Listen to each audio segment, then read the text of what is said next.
প্রোগ্রামটি আয়োজন করতে, এবং নতুনরা যেন ডিফাই ক্লাব সম্পর্কে বিস্তারিত তথ্য নিতে পারে। ডিফাই ক্লাব ডিসেন্ট্রালাইজ ফাইন্যান্স নিয়ে কাজ করে। এটি একটি কমিউনিটি বেসড বিজনেস প্ল্যাটফর্ম।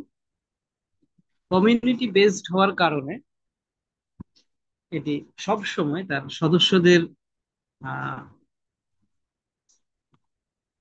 উন্নতির কথা চিন্তা করে মাথায় রেখেই তার কার্যক্রম পরিচালনা করে। তো যেটি বলছিলাম, যে ডিফাই ক্লাব ডিসেন্ট্রালাইজড ফাইন্যান্স নিয়ে কাজ করে। ডিসেন্ট্রালাইজড ফাইন্যান্স হচ্ছে সেন্ট্রালাইজড ফাইন্যান্সের বিপরীত। দ্যাট মিনস সেন্ট্রালাইজ এবং ডিসেন্ট্রালাইজ দুটি বিষয়ই আমরা আলোচনা করতে হবে ডিসেন্ট্রালাইজ কে বোঝার জন্য। ডিসেন্ট্রালাইজ ফাইন্যান্স হচ্ছে এমন এক প্রকার অর্থনৈতিক ব্যবস্থা যেখানে এই সিস্টেমের উপর কর্তৃত্ব থাকে তার ব্যবহারকারী বা মালিকের হাতে। থার্ড পার্টি এখানে কোনো প্রকার ক্ষমতার অপব্যবহার করতে পারে না, হস্তক্ষেপ করতে পারে না।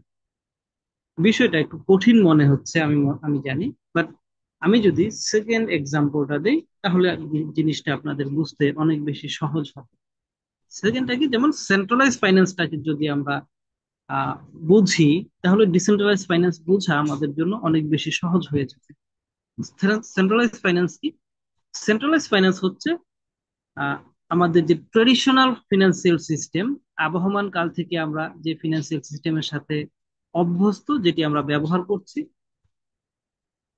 এটি হচ্ছে সেন্ট্রালাইজ ফাইন্যান্স। এটিকে সেন্ট্রালাইজ ফাইন্যান্স কেন বলা হয়?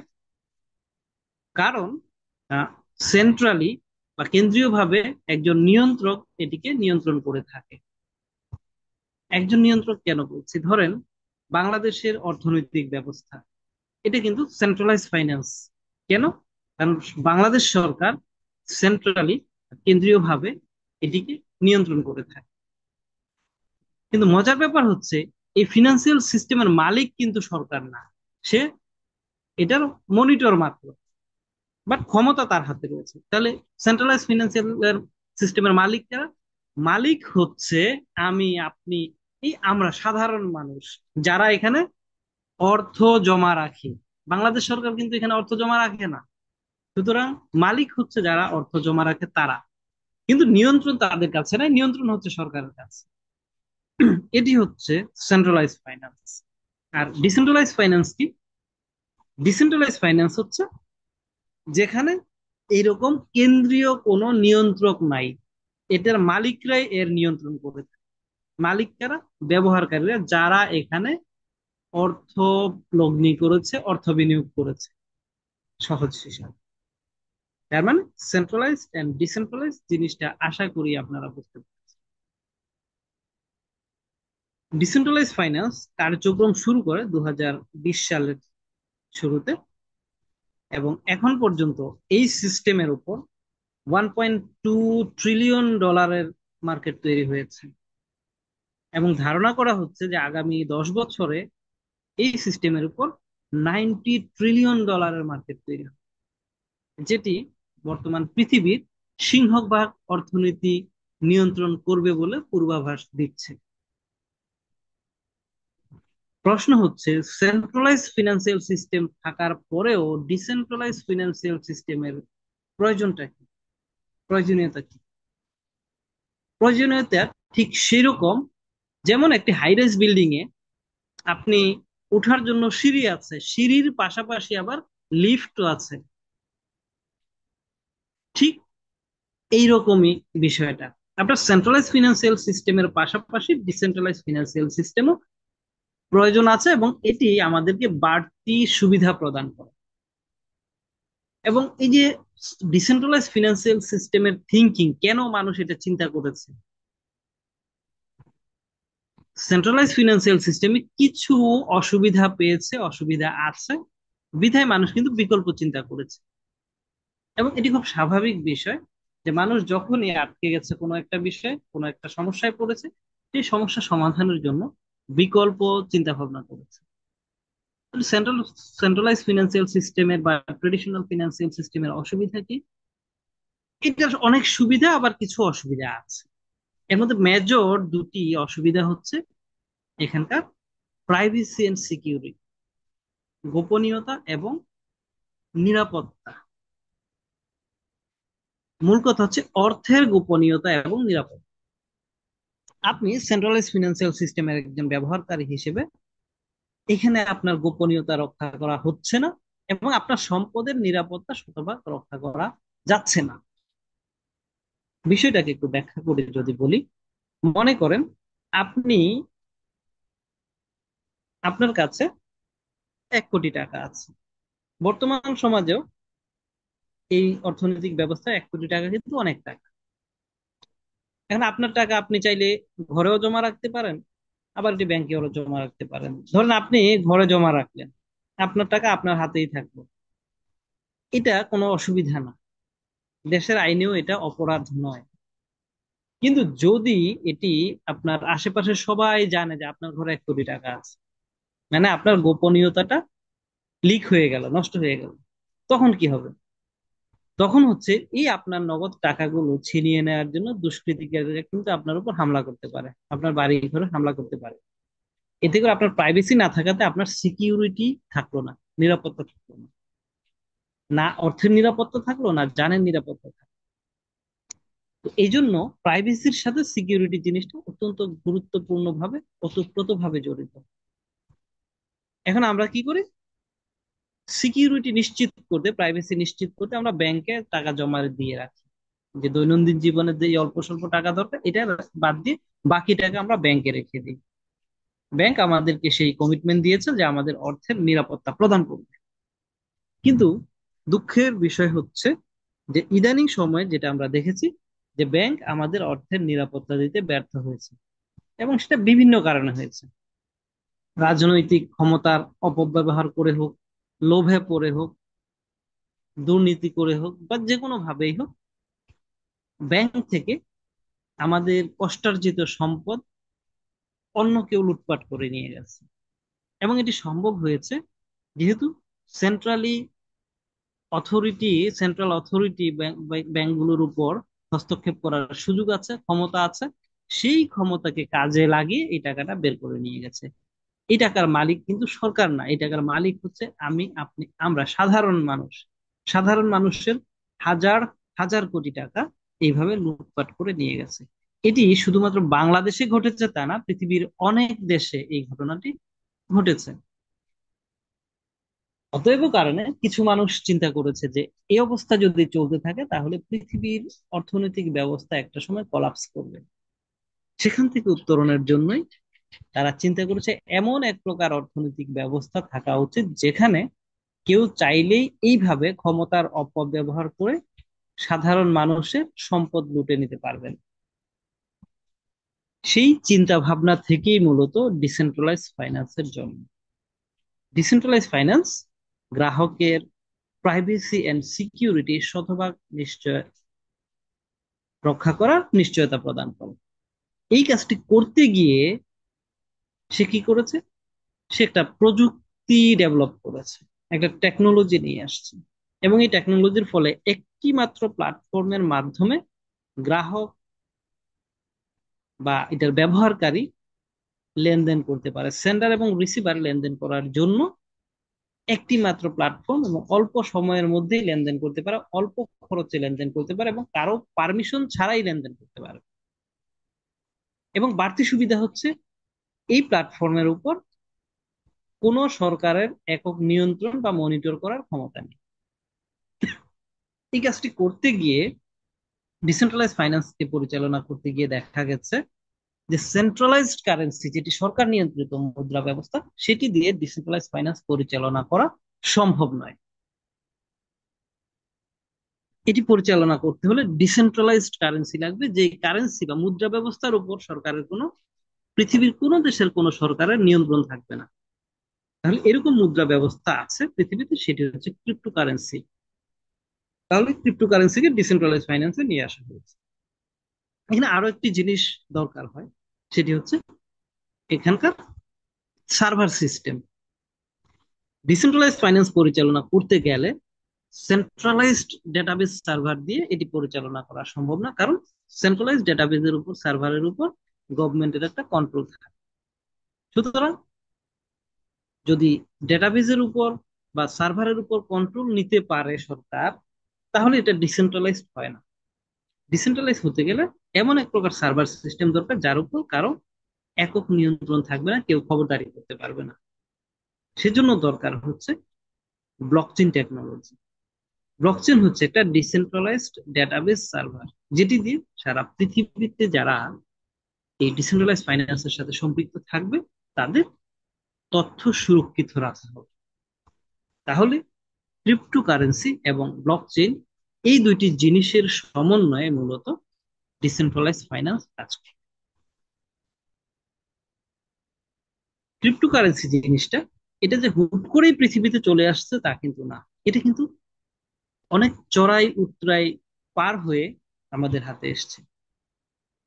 এখন যে চিত্রটি আমরা দেখতে পাচ্ছি, যাকে আমরা বলছি ইভ্যালুয়েশন অফ মানি বা মুদ্রা ব্যবস্থার বিবর্তন, মুদ্রা ব্যবস্থার বিবর্তনের সর্বশেষ ধাপ, সর্বশেষ সংযোজন হচ্ছে ক্রিপ্টোকারেন্সি। এবং আমরা জানি বিবর্তনের সূত্র হচ্ছে, বিবর্তনের মূল কথা হচ্ছে যে পৃথিবীর প্রয়োজনে কোনো জিনিসের রূপ গুণের পরিবর্তন হওয়া, এটা হচ্ছে বিবর্তন। মানুষ কোনো একটা জিনিস ব্যবহার করতে করতে কোথাও আটকে গেছে, এটার সমাধান করে নতুন কিছু নিয়ে আসছে, এটা হচ্ছে বিবর্তন। মুদ্রা ব্যবস্থার ক্ষেত্রে তাই হয়েছে। Gold currency, metal currency, paper money, electronic money, এই যে ধাপে ধাপে পরিবর্তন হয়েছে, ডেভেলপ করেছে, আগের প্রযুক্তির চেয়ে নতুন কিছু নিয়ে এসছে। তো সেই নতুন সংযোজনের সর্বশেষ ধারায় সংযোজিত হয়েছে ক্রিপ্টোকারেন্সি।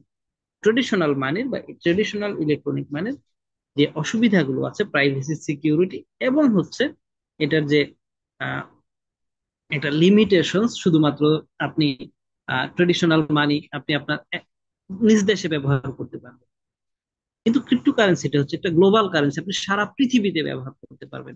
এরকম আরো অনেক কিছু নানাবিধ সুবিধার কারণে ক্রিপ্টোকারেন্সি ডে বাই ডে মানুষের কাছে অনেক বেশি জনপ্রিয় হচ্ছে। একটা সময় বাংলাদেশেও ক্রিপ্টোকারেন্সি নিয়ে ব্যাপক নেগেটিভ কথা প্রচলিত ছিল, কিন্তু আস্তে আস্তে যখন যখন মানুষ জানতে শুরু করেছে, ইভেন সরকারের কানেও এটি পৌঁছেছে, সরকারও দেখেছে পৃথিবীতে এটি আহ প্রচুর মানুষ ব্যবহার করে, ফলে সরকার একটা সময় এটার উপর যেমন খড়গহস্ত ছিল, আস্তে আস্তে সে কিন্তু এটার উপর নমনীয় হচ্ছে। এবং আহ, বাংলাদেশ, বাংলাদেশের সেকেন্ড কারেন্সি হিসেবে যদিও এখনো ক্রিপ্টো কারেন্সির আহ ঘোষণা আসেনি, তথাপি বাংলাদেশ ব্যাংক একটা নির্দেশনা দিয়েছে যে ক্রিপ্টো কারেন্সি অবৈধ নয়। আমরা অনুমোদন দিইনি, বাট অবৈধ নয়। সুতরাং হয়তো আজকে অনুমোদন বাংলাদেশ ব্যাংক দেয় নাই, কিন্তু টুডে টুমোরো এটি দিবে। বাট ইন্টারন্যাশনালি এই জিনিসটি স্বীকৃত। এবং পৃথিবীর প্রথম দেশ 2021 সালে এল সালভাদর তাদের ন্যাশনাল কারেন্সি হিসেবে ক্রিপ্টো কারেন্সিকে তারা স্বীকৃতি প্রদান করে এবং তারা এটি ব্যবহার করছে। তার মানে ক্রিপ্টো কারেন্সির যে ব্যবহার, এটা দিন দিন বৃদ্ধি পাচ্ছে, এবং এই ধারাবাহিকতায় বাংলাদেশেও হয়তো একটা সময় এটার ব্যবহার অ্যাভেলেবল হয়ে যাবে। টোটাল বিষয়টাকে বাস্তবায়ন করার জন্য যে ব্যাক এন্ড টেকনোলজি, যে database server, decentralise database server নিয়ন্ত্রিত হয় যে টেকনোলজির মাধ্যমে, এটি হচ্ছে ব্লকচেন টেকনোলজি। এই টেকনোলজির মধ্যে ইমিউটেবল লেজার সিস্টেম নামক একটি ব্যবস্থা এখানে রাখা হয়েছে, যার ফলে এটার মূল কথা হচ্ছে যে কোনো একটি ইনফরমেশন আপনি যদি ব্লক চেইনে লিপিবদ্ধ করেন, এটি আজীবনের জন্য লিপিবদ্ধ হয়ে যায়। এটি আর কখনো কেউ মুছে ফেলতে পারে না বা কোনো রকম পরিবর্তন করতে পারে না, ফলে গ্রাহকের তথ্য সুরক্ষিত থাকে। পাশাপাশি এটি যেহেতু ডিসেন্ট্রালাইজড, সুতরাং এখানে কেউ মনিটরিং করতে পারেন, নিয়ন্ত্রণ করতে পারেন। ট্রেডিশনালি যেমন আপনার ব্যাংক অ্যাকাউন্ট মনিটর করা হয়, আপনার প্রত্যেকটি লেনদেন মনিটর করা হয়, ব্লক চেইনে এটি সম্ভব না।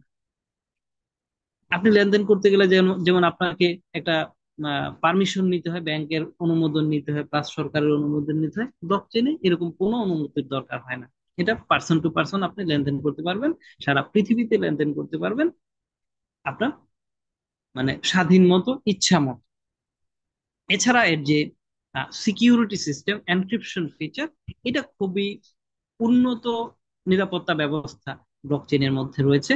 এবং ব্লকচেনের নিরাপত্তা ব্যবস্থা ভেঙে ফেলতে পেরেছে এমন কোন কম্পিউটার এখন পর্যন্ত আবিষ্কার হয়নি। ভবিষ্যতে হবে কিনা আমি জানি না। ভবিষ্যতে যদি সেরকম কম্পিউটারকে আবিষ্কারের চেষ্টা করে, করতেও পারে, বাট কতটুকু সফল হবে আমি জানি না। ব্লকচেনের ডেভেলপমেন্টও নিশ্চয়ই থেমে থাকবে না। তো ক্রিপ্টোকারেন্সি এবং ব্লকচেন এই দুইটির সমন্বয়ে মূলত ডিসেন্ট্রালাইজ ফাইন্যান্স কাজ করে। ক্রিপ্টোকারেন্সি এবং ব্লকচেন নিয়ে কথা বললেই আমাদেরকে বিটকয়েনের কথা অটোমেটিক্যালি চলে আসে, বলতে হয়। বিটকয়েন হচ্ছে পৃথিবীর সর্বপ্রথম ক্রিপ্টোকারেন্সি, যেটি 2009 সালে শুরুর দিকে কার্যক্রম শুরু করে। প্রথম দিকে 2009-এর প্রথম দিকে কার্যক্রম শুরু করে। এবং তখন এটার যে মূল্যমান, যেটা ডিক্লারেশন ছিল মোটামুটি 5 সেন্টের মতো। এই 5 সেন্টে এটি তার কার্যক্রম শুরু করে। এবং শুরুতে যেহেতু বিটকয়েন সম্পর্কে মানুষ জানতো না, জানানোর জন্য বিটকয়েন অথরিটি বিভিন্ন সভা, সেমিনার, সিম্পোজিয়াম করে প্রচার প্রচারণার মাধ্যমে মানুষের কাছে আস্তে আস্তে জানাতে শুরু করে। এবং আস্তে আস্তে এটার পপুলারিটি বৃদ্ধি পেতে থাকে। এবং বর্তমানে এক একটি বিটকয়েন প্রায় 1,12,000 ডলার পর্যন্ত ক্রয় বিক্রয় হয়েছিল জাস্ট গত সপ্তাহে। এবং আজকেও 1,08,000 সামথিং এর মধ্যে উঠানামা করছে। চিন্তা করে দেখেন, জাস্ট 15 বছরের ইতিহাস এই বিটকয়েনের। 5 সেন্টের একটা অ্যাসেট এখন 1,12,000 ডলার পর্যন্ত এটার দাম উঠেছে। অর্থাৎ বাংলাদেশি টাকায় প্রায় প্রায় 1.5 কোটি টাকা, 1.1 কোটি টাকার বেশি। কি এমন ম্যাজিক আছে এই বিটকয়েনের মধ্যে, কি এমন ফিচার আছে যে কারণে মানুষ এটিকে একদম পাগলের মতো এটি পেতে চায়, ব্যবহার করছে? এটা পেতে চায় কেন? এবং এটার যে মূল্য বৃদ্ধি, মানুষ এটিকে ব্যবহার করছে, হোল্ড করছে বিধায় এটার মূল্য বৃদ্ধি হয়েছে, আদারওয়াইজ হতো না। এই মূল্য বৃদ্ধির পিছনে আরো একটা জিনিস কাজ করেছে, সেটি হচ্ছে ফিক্সড সাপ্লাই লিমিট। এটার সরবরাহ, বিটকয়েনের যে ডিক্লারেশন সেখানে হচ্ছে 21 মিলিয়ন বিটকয়েনের উৎপাদন বা মাইনিং হবে, এর বেশি না। এবং এটি সম্ভব না। ব্লকচেনে একটা ডিক্লারেশন আমরা ইতিমধ্যে জেনেছি যে কোনো ইনফরমেশন একবার ডেপ্লয় হয়ে গেলে পরে এটি আর কখনো চেঞ্জ করা যায় না। দ্যাট মিনস 21 মিলিয়নের বেশি বিটকয়েনের মাইনিং হবে না। তো ইতিমধ্যে প্রায় 20 মিলিয়নের মতো বিটকয়েনের মাইনিং হয়ে গেছে। এবং ধারণা করা হচ্ছে যে খুব বেশি দিন আর লাগবে না যে আর 21 মিলিয়ন পর্যন্ত মাইনিং সম্পন্ন হয়ে যেতে। যে এখনো মাইনিং চলমান রয়েছে। এই অবস্থায় যদি এক একটি বিটকয়েনের দাম 1,12,000 ডলার পর্যন্ত যেতে পারে, যখন এটার মাইনিং থাকবে না, শুধুমাত্র ট্রান্সফার বা ক্রয় বিক্রয়ের মাধ্যমে মালিকানা লাভ করতে হবে, সে সময় দাম কমবে না, বা অবভিয়াসলি এটার দাম বৃদ্ধি পাবে। এ ব্যাপারে কোনো সন্দেহ নাই। এখন বিটকয়েন যেটি করেছে, সারা পৃথিবী ব্যাপী ক্রিপ্টোকারেন্সির একটা ব্যাপক ভিত্তিক চাহিদা তৈরি করেছে। কিন্তু সমস্যা হচ্ছে সে এককভাবে ওই চাহিদা পূরণ করতে পারছে না। কেন? তার সাপ্লাই লিমিট করা, 21 মিলিয়ন। চাইলেই সে নতুন নোট ছাপাতে পারছে না। আমরা যেমন বাংলাদেশ সরকার খুব সমস্যায় পড়লে নতুন নোট ছাপায়, শুধু বাংলাদেশ সরকার না, অনেক দেশই ছাপায়, যখন দরকার হচ্ছে তখনই নোট ছাপায় আনলিমিটেড, কখনো শেষ হবে না। কিন্তু ক্রিপ্টোকারেন্সির ক্ষেত্রে এটি হয় না। এখানে একটা ডিক্লারেশন থাকে যে তার সাপ্লাই কত। তো মার্কেটে যেহেতু চাহিদা আছে, কিন্তু বিটকয়েন এককভাবে সেই চাহিদা পূরণ করতে পারছে না। ক্রিপ্টোকারেন্সির সারা পৃথিবীর যে চাহিদা, বৈশ্বিক চাহিদা, সে পূরণ করতে পারছে না। ফলে কি হয়েছে?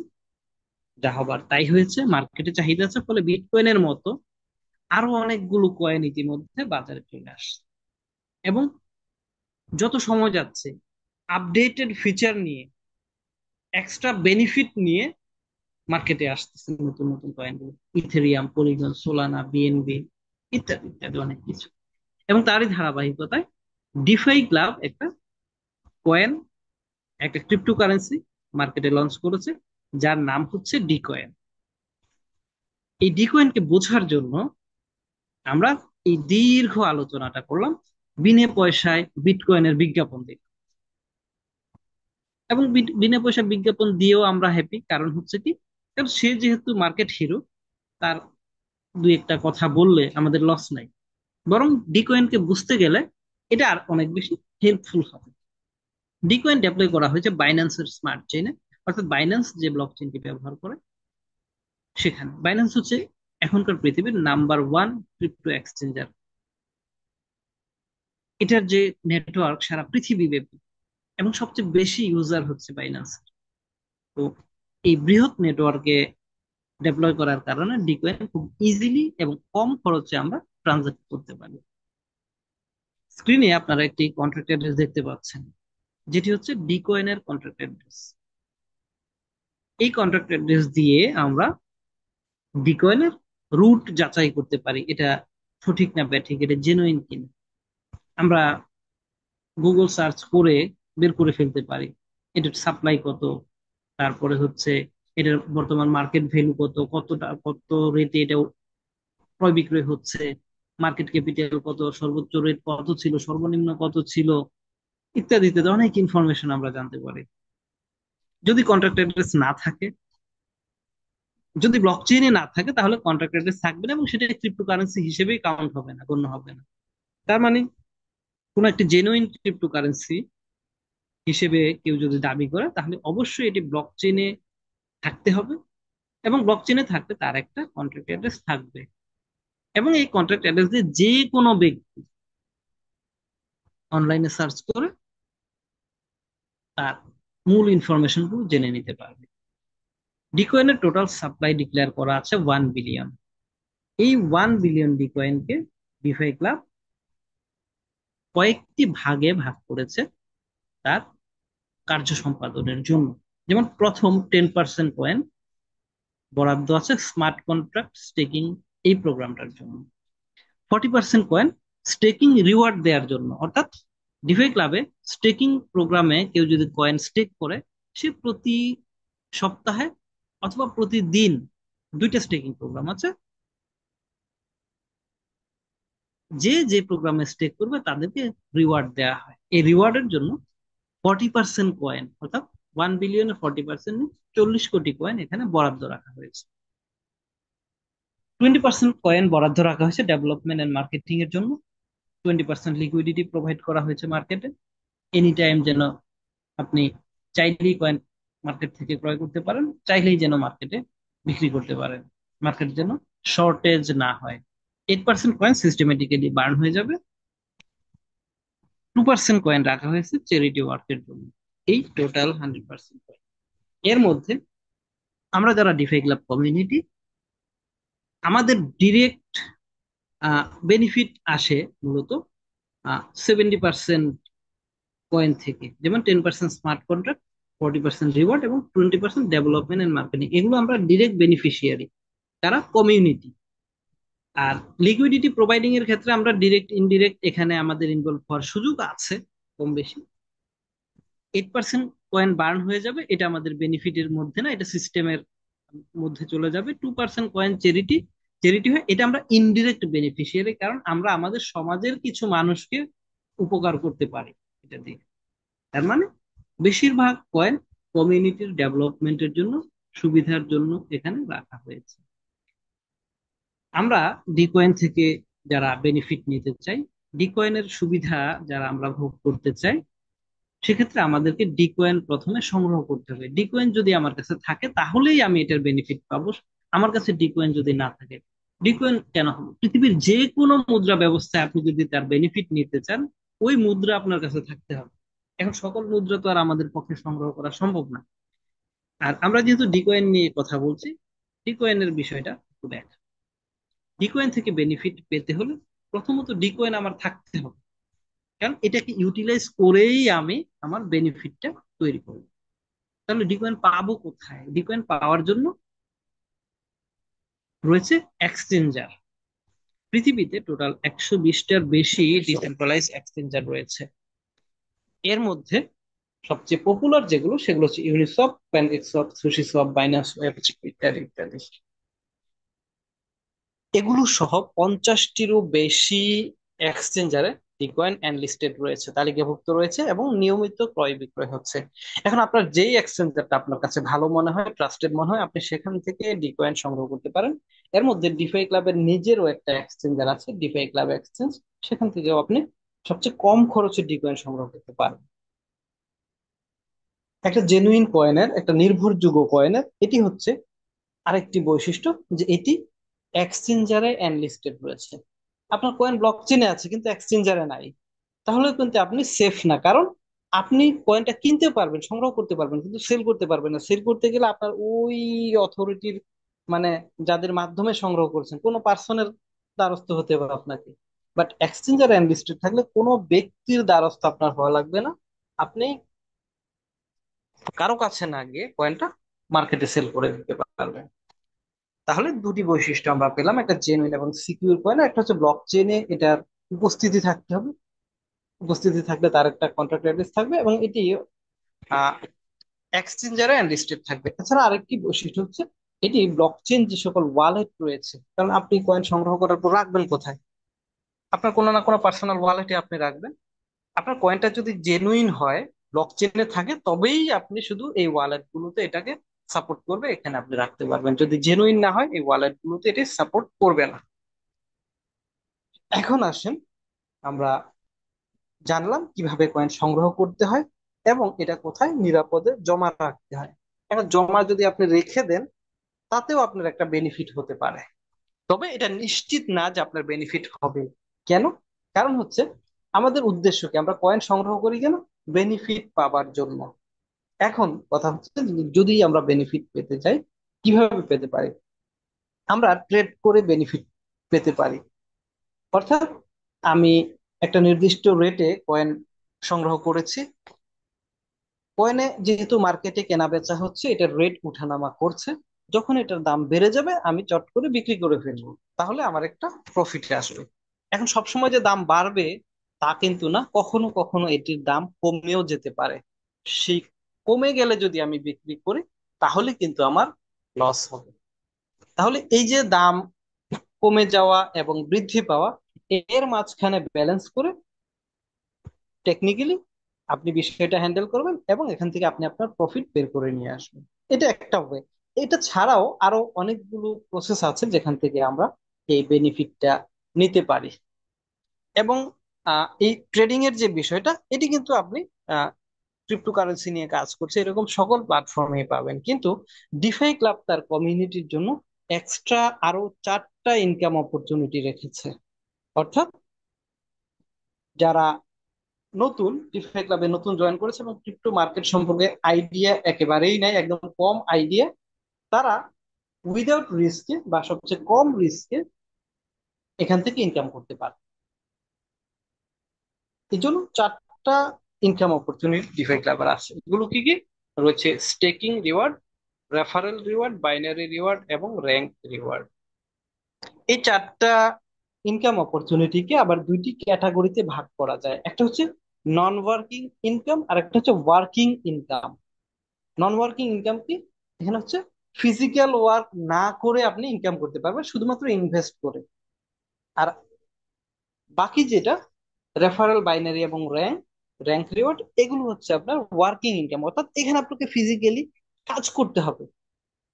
অর্থাৎ কাজ করলে, এটা হচ্ছে আমাদের মার্কেটিং সেকশন, এখানে কাজ করলে আপনার এক্সট্রা কিছু বেনিফিট আসবে। চলেন আমরা ধীরে ধীরে এগুলোর বিস্তারিত আলোচনা করব। প্রথমত স্টেকিং রিওয়ার্ড নিয়ে কথা বলবো। স্টেকিংটা হচ্ছে অনেকটা আমাদের ট্রেডিশনাল ফিক্সড ডিপোজিটের মতোই। এখানে আপনি আপনার সংগ্রহ সংগ্রহে থাকা কয়েন গুলো, যেগুলো কোনো না কোনো ওয়ালেটে আপনি রেখেছেন, সেই ওয়ালেটে ফেলে না রেখে আপনি এখানে 1 বছরের জন্য একটা চুক্তি করতে পারেন ডিফাই ক্লাবের সাথে। ডিফাই ক্লাবের সাথে যদি আপনি এই চুক্তির ভিত্তিতে 52 সপ্তাহ বা 1 বছরের জন্য এখানে রেখে দেন, তাহলে আপনি প্রতি সপ্তাহে একটা নির্দিষ্ট পরিমাণ রিওয়ার্ড পাবেন। এখানে 4টা লেয়ারে আপনি এই ইনভেস্টমেন্টটা করতে পারেন। এখন আপনার কয়েনের সংখ্যার উপর ভিত্তি করে এটা কোন লেয়ারে যাচ্ছে এবং কি পরিমাণ প্রফিট আপনি পাবেন, এটা উল্লেখ করা আছে। যেমন ইনিশিয়াল লেয়ারে আপনি 100 থেকে 9,999 ডি কয়েন এখানে আপনি রাখতে পারবেন। প্রফিট হচ্ছে প্রতি সপ্তাহে 2%। যে পরিমাণ কয়েন আপনি রাখলেন তার 2%। এছাড়া যদি আপনি সেকেন্ড লেয়ারে যান, সেকেন্ড লেয়ার হচ্ছে 10,000 থেকে শুরু করে 49,999। থার্ড লেয়ার হচ্ছে কত, 50,000 থেকে শুরু করে 99,999, এখানে প্রফিটের পরিমাণ 2.5%।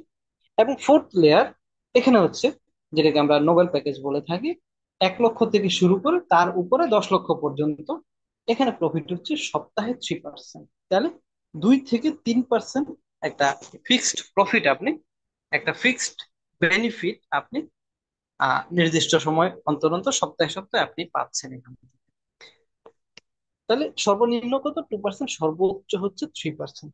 সবচেয়ে কম প্রফিটটা ধরেই আমরা একটু হিসাব নিকাশ করে আপনাকে দেখাচ্ছি যে আপনার বেনিফিটটা কেমন হতে পারে, বাকিটা আপনিও নিজে করতে পারবেন। সবচেয়ে কম প্রফিটও যদি আপনি পান তাহলে কেমন পাচ্ছেন। এবং আমরা হিসেবের সুবিধার্থে ধরে নিলাম যে আপনি 100 কয়েন স্টেক করেছেন।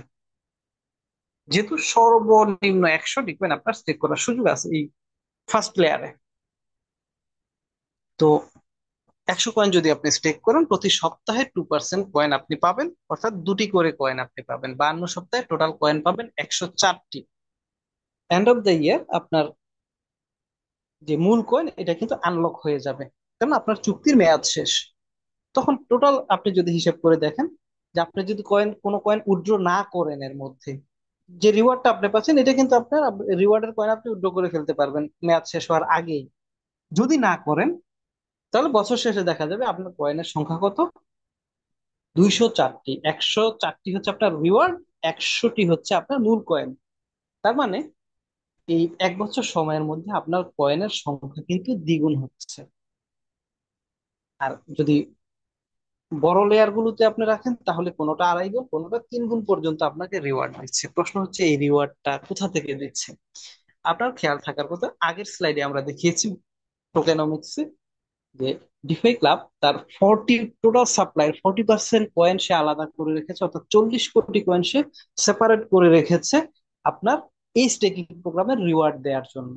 তাহলে রিওয়ার্ড দিতে ডিফাই ক্লাবের কোনো অসুবিধা নাই, সমস্যায় সে পড়বে না, কারণ এটা তার রিজার্ভ রয়েছে, সে রিজার্ভ নিয়েই কাজ শুরু করেছে। প্রশ্ন থাকতে পারে যে আদৌ 1 বিলিয়ন কয়েন আছে কিনা, তার টোটাল সাপ্লাই যেটা ছিল এই সাপ্লাইয়ের 1 বিলিয়ন কয়েন ডিফাই ক্লাবের আছে কিনা, এটা তো আপনিও চেক করে দেখতে পারেন কন্ট্রাক্ট অ্যাড্রেস দিয়ে। ব্লকচেনে গিয়ে আপনি দেখতে পারেন, মানে ব্লকচেন থেকে এটাকে দেখে নিতে পারবেন। সুতরাং এটাও আপনার কাছে হাইড করার কোনো সুযোগ নেই, আপনি দেখে নিতে পারবেন। তাহলে স্টেকিং থেকে কিভাবে বেনিফিট হয়, আশা করছি জিনিসটা আপনারা বুঝতে পেরেছেন। এরপরে যেটি রয়েছে সেটি হচ্ছে এই স্টেকিং প্রোগ্রামের একটা এক্সটেন্ডেড ভার্সন হচ্ছে ক্রিপ্টো লাইফ ইন্স্যুরেন্স। অর্থাৎ ডিফে ক্লাবের সাথে যারা ইতিমধ্যে সম্পৃক্ত হয়েছে এবং রেগুলার কাজ করছে তাদের পারিবারিক নিরাপত্তার কথা চিন্তা করে ডিফে ক্লাব একটা এক্সট্রা প্রোগ্রাম চালু করেছে, সেটা হচ্ছে লাইফ ইন্স্যুরেন্স। এখানে 18 থেকে 70 বছর বয়সের যে কোনো অ্যাক্টিভ ডিস্ট্রিবিউটর এই প্রোগ্রামটা নিতে পারবেন। যদি অ্যাক্টিভেট করে রাখেন তাহলে ওই ব্যক্তি যদি মারা যায় তাহলে তার ফ্যামিলি টোটাল 10 লক্ষ ডিকয়েন ডিফাই ক্লাব থেকে পাবে। এবং এটি প্রতি মাসে 10,000 করে টোটাল 100 কিস্তিতে প্রদান করা হবে। তো এটা ম্যান্ডাটরি না কারোর জন্য, চাইলে অ্যাক্টিভেট করে নিতে পারে। প্রতি মাসে 100 করে ডিকয়েন এখানে সাবস্ক্রিপশন দিতে হবে। এখন যার কাছে ভালো লাগবে এটা উনি এটা করতে পারেন।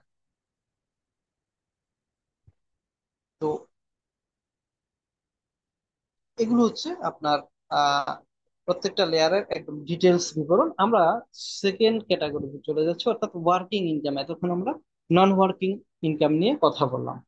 ওয়ার্কিং ইনকাম অর্থাৎ মার্কেটিং সেকশনের যে কার্যক্রমগুলো রয়েছে সেগুলো নিয়ে আমরা কথা বলছি। এর মধ্যে আছে কি রেফারেল ইনকাম, যেটাকে আমরা ডিরেক্ট রেফারেল ইনকাম বলছি বা রেফারেল রিওয়ার্ড বলছি। অর্থাৎ কাউকে ডিফাই ক্লাব সম্পর্কে আপনি যদি অবহিত করেন এবং আপনার রেফারেন্সে, আপনার মাধ্যমে ওই ব্যক্তি ডিফাই ক্লাবে আসলো এবং এখানে স্টেকিং করলো, তাহলে তার 5% রেফারেল কমিশন আপনি পাবেন। অর্থাৎ উনি যদি 1,000 ডিকয়েন স্টেক করে তাহলে আপনি 50টি ডিকয়েন রিওয়ার্ড হিসেবে পাবেন। এই রিওয়ার্ডটা কোথা থেকে দিচ্ছে, যে ডেভেলপমেন্ট এন্ড মার্কেটিং এর জন্য ডিফাই ক্লাব 20 কোটি কয়েন বা 20% কয়েন বরাদ্দ রেখেছে, সেখান থেকে আপনাকে প্রদান করা হবে।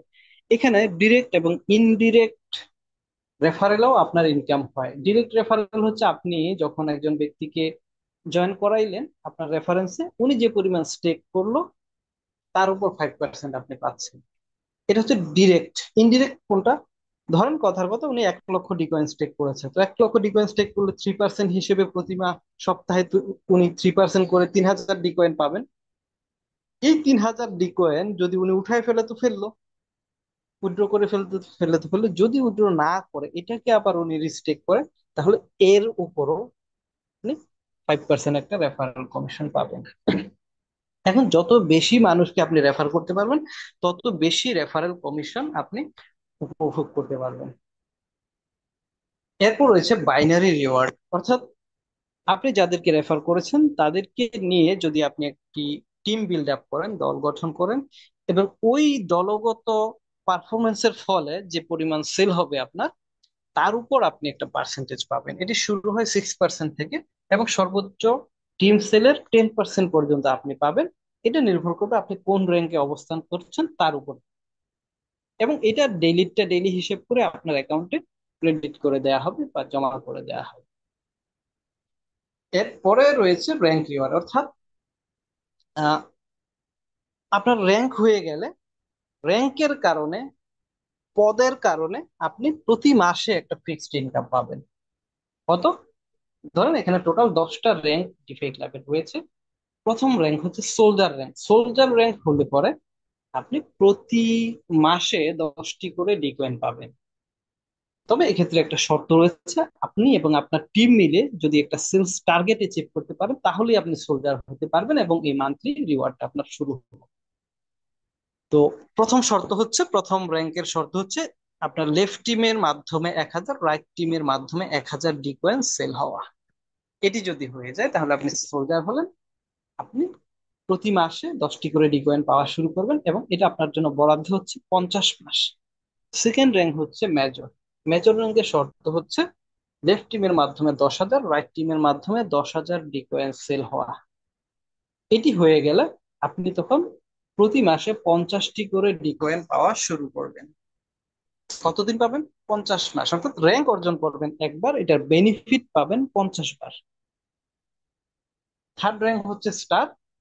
30,000 ডিকয়েন সেল হওয়ার ফলে আপনি 100 ডিকয়েন করে পাওয়া শুরু করবেন প্রতি মাসে একবার। এভাবে করে আস্তে আস্তে আপনার টিম বড় হবে, টিমের পারফরমেন্স বাড়বে, সেল বৃদ্ধি হবে, আপনার র্যাঙ্ক গুলো ধাপে ধাপে ধাপে ধাপে অর্জিত হতে থাকবে। সুপারস্টার হলে পাওয়া যাবে 200 করে, মনস্টার হলে পাওয়া যাবে 500 করে ডিকয়েন প্রতি মাসে, পার্ল হলে পাওয়া যাবে 1,000 করে, পার্ল ডিরেক্টর হলে পাওয়া যাবে 2,000 করে প্রতি মাসে কয়েন। এছাড়া ডায়মন্ড হলে 500, 5,000, ডায়মন্ড ডিরেক্টর হলে 10,000 এবং সবশেষ র্যাঙ্ক ক্লাব ডিরেক্টরশিপ অর্জন করলে আপনি প্রতি মাসে 20,000 করে ডিকয়েন পাবেন। এবং এটা কন্টিনিউ থাকবে, উন্মুক্ত থাকবে পরবর্তী 50 মাস। তো এই হচ্ছে ডিফাই ক্লাবের ইনকাম অপরচুনিটি। আশা করছি আপনারা এই ইনকাম অপরচুনিটি গুলোকে কাজে লাগিয়ে একটা ভালো অবস্থান তৈরি করতে পারবেন। ডিফাই ক্লাবের চ্যারিটি ওয়ার্ক থেকে শুরু করে যে সকল কার্যক্রম রয়েছে সেগুলো আপনাদের জন্য উন্মুক্ত থাকবে। ডিফাই ক্লাব পরিচালিত হচ্ছে একটা ইকোসিস্টেমের মাধ্যমে, যে ইকোসিস্টেমের মধ্যে ইতিমধ্যে ডিফাই ক্লাব এক্সচেঞ্জ কাজ শুরু করেছে, ডিফাই আমাদের নিজস্ব ফরেক্স ব্রোকার হাউস কাজ শুরু করেছে। এছাড়া আমাদের পরিকল্পনার মধ্যে রয়েছে ই কমার্স, যেখানে আমরা ডিকয়েন দিয়ে কেনাকাটা করতে পারবো। রয়েছে ডি ব্যাংক, যেখানে ব্যাংক প্রতিষ্ঠিত হলে পরে ওই ব্যাংকের কারেন্সি হবে ডিকয়েন। এছাড়া ডি প্রপার্টি, অর্থাৎ প্রপার্টি কেনা বেচার ক্ষেত্রে, ওয়ার্ল্ড ওয়াইড প্রপার্টি কেনা বেচার ক্ষেত্রে আমাদের সাথে চুক্তিবদ্ধ হইলে পরে ডিকয়েন দিয়ে প্রপার্টি কেনা বেচা করা যাবে।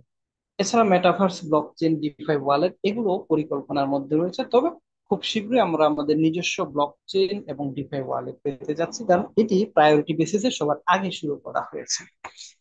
তো যাই হোক, আশা করছি ডিফাই ক্লাবের বিজনেস প্ল্যান একটা ভালো আইডিয়া, প্ল্যান সম্পর্কে একটা ভালো আইডিয়া আপনাদের হয়েছে। আপনাদের জানিয়ে রাখি ডিফাই ক্লাব কোথা থেকে পরিচালিত হচ্ছে, এটিও আপনাদের জানা উচিত। Defy club United kingdom London থেকে তার কার্যক্রম পরিচালনা করছে। ব্রিটিশ গভর্নমেন্টের অনুমোদন বা রেজিস্ট্রেশন নিয়ে এটি তার কার্যক্রম পরিচালনা করছে সারা পৃথিবী ব্যাপী। তো যাই হোক, আজকের আলোচনা, আমার সেশন আমি এখানেই শেষ করতে যাচ্ছি। আশা করছি জিনিসটা আপনাদের উপকারে আসবে, জিনিসটা আপনারা বুঝতে